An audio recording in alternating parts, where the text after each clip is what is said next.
आता बातमी नीलम गोऱ्हेंसंदर्भातली नीलम गोऱ्हेंच्या कार्यालयातून एक धक्कादायक बातमी समोर येते।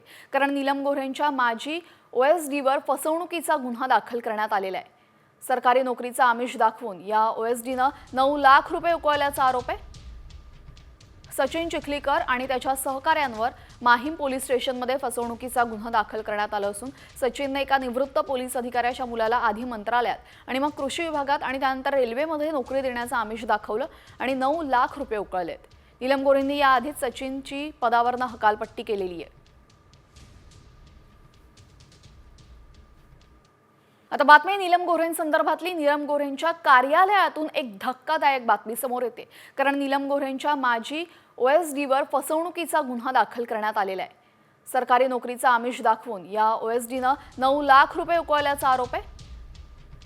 सचिन चिखलीकर आणि त्याच्या सहकाऱ्यांवर माहीम पोलीस स्टेशनमध्ये फसवणुकीचा गुन्हा दाखल करण्यात आला असून सचिनने एका निवृत्त पोलीस अधिकाऱ्याच्या मुलाला आधी मंत्रालयात आणि मग कृषी विभागात आणि त्यानंतर रेल्वेमध्ये नोकरी देण्याचं आमिष दाखवलं आणि 9 लाख रुपये उकळलेत। नीलम गोऱ्हेंनी याआधीच सचिनची पदावरनं हकालपट्टी केलेली आहे।